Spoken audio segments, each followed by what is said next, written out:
Bonjour Véronique Margron. Bonjour Sophie. Il y a un an exactement, Jean-Marc Sauvé vous remettait le lourd rapport de la SIAZ faisant état de milliers de victimes d'abus dans l'Église et dans les instituts religieux. Un rapport qui a proposé 45 recommandations. Qu'est-ce qui a changé depuis? J'espère qu'un certain nombre de choses ont changé depuis, mais ce qui a peut-être le plus changé, c'est la conscience de la proximité des victimes.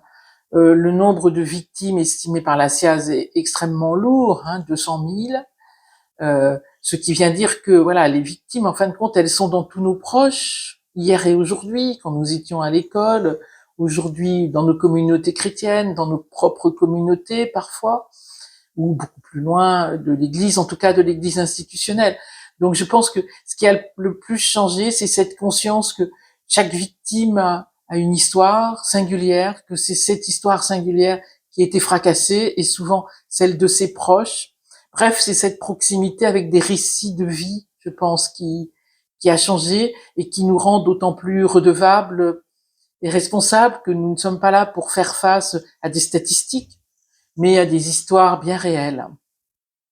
Il y a un an, vous disiez, Véronique, nous n'avons pas fini de devoir impérativement tout revisiter. Est-ce toujours le cas? Est-ce que votre conviction profonde est toujours là? Oui, c'est toujours le cas qu'il faut tout revisiter, car le rapport de la SIAZ nous a appris que les abus sont systémiques. Donc la transformation nécessaire est aussi systémique.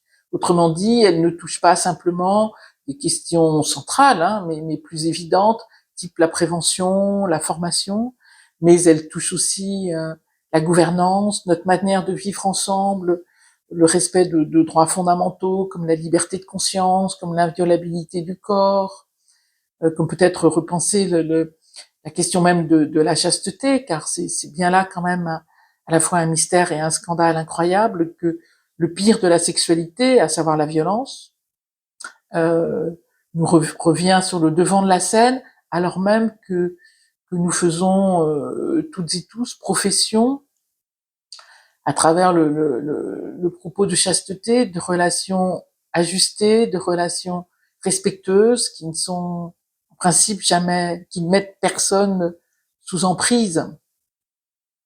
Il y a eu cette prise de conscience de la part des instituts religieux et de leurs membres. Je pense, oui, très majoritairement. Alors, on ne peut jamais, ça n'est pas le moment de fanfaronner, et deux, c'est difficile de faire des généralités parce que la Coref est une grande maison, 450 au minimum instituts religieux en France, ça ne permet pas de dire que tout le monde serait conscient de la même manière. Mais je pense que beaucoup le sont de façon ajustée, c'est-à-dire grave, et ceci se voit peut-être à travers les formations que nous avons pu essayer de proposer, mais aussi à travers ce que nous en dit la commission Garapon, qui a été comment dire, heureusement surprise, ou en tout cas touchée, de la facilité de sa collaboration avec les instituts religieux concernés par des agresseurs, de la façon dont les supérieurs ont été très transparents dans ce qu'ils ont transmis comme information, de leur volonté de coopération. Donc je pense que ceci vient dire ces changements et cette conscience. On aurait crainte que qu'on s'essouffle, à la fois dans l'Église, on le sent un peu dans les paroisses, il y a des remontées de ce type, et à la fois aussi peut-être dans les instituts religieux, ce désir de passer à autre chose. Quel message vous aimeriez passer justement, responsable de ces instituts religieux? Je pense qu'il faut essayer de faire passer plusieurs messages. Tout d'abord, celui de la coopération entre nous. Toutes ces questions sont dures, elles sont entamantes, elles sont éprouvantes, elles éprouvent notre vie ensemble, elles éprouvent notre vie dans l'Église, notre foi même parfois. Donc, il nous faut pouvoir coopérer, nous entraîner. Nous sommes tous dans le même bateau, et ce bateau est parfois en ce moment sur des mers très, très agitées. Personne n'est arrivé, personne n'est meilleur que l'autre. Donc, je pense que cela, c'est vraiment important. On est là pour se soutenir, pour s'encourager dans des décisions parfois difficiles. Et en même temps, dire que cette transformation dont nous parlions au début de notre conversation, pour moi, elle a saveur évangélique. Donc, de ce point de vue-là, elle n'est pas seulement la question du prendre enfin soin, ce qui est impératif des personnes victimes, comme nous le pouvons aujourd'hui, si tardivement, mais comme nous avons l'obligation de le faire, Mais elle est aussi à travers toutes ces transformations, le fait aussi de vouloir vivre une vie tout simplement plus évangélique, plus respectueuse d'autrui, et donc aussi sans doute de nous-mêmes. Donc je pense que cela c'est aussi un beau projet, quoi. C'est-à-dire c'est pas simplement être tiré vers le fond par le pire, hein, mais c'est aussi dire voilà à quoi ça nous engage aujourd'hui pour être tout simplement plus vrai dans l'Église et dans la société où nous sommes.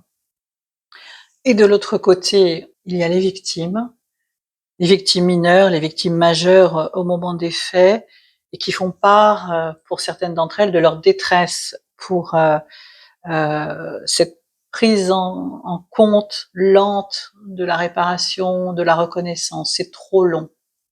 Oui, c'est trop long. Je ne vois pas comment nous pourrions dire le contraire. De toute façon, c'est trop long.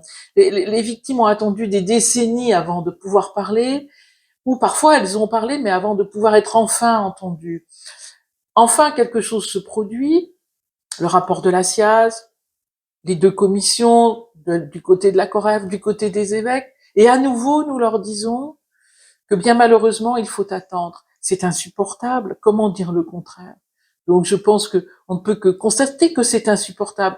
Maintenant, il nous faut faire avec. Donc la seule possibilité de faire avec, c'est ce que je crois profondément fait la commission Garapon, à savoir avoir renforcé son équipe, renforcé son staff, pour être aujourd'hui plus à même de répondre, je l'espère, plus vite et en même temps avec la même compétence, avec la même humanité, le même sérieux, car le processus de reconnaissance, une fois qu'il est entamé, et toute la question est qu'il faut qu'il s'entame, il demande du temps. Il n'est pas question de dire, voilà, on va faire 2 heures d'entretien, et au bout de 2 heures d'entretien, c'est bon, quoi. Pas du tout. Hein, et donc, il faut respecter après ce temps des victimes, de la maturation, mais en effet, toute la difficulté de pouvoir débuter le processus. Donc voilà, j'ose penser que aujourd'hui c'est un peu moins difficile qu'hier, et en tout cas j'invite les victimes si vraiment voilà elles pensent que c'est trop long, à nous écrire, hein, à écrire à la COREF ou à écrire directement à la commission Garapon pour que nous puissions, si c'est à nous qu'elles écrivent, retransmettre, hein, parce que je ne peux que comprendre cette situation. Merci Véronique Margon. Merci Sophie.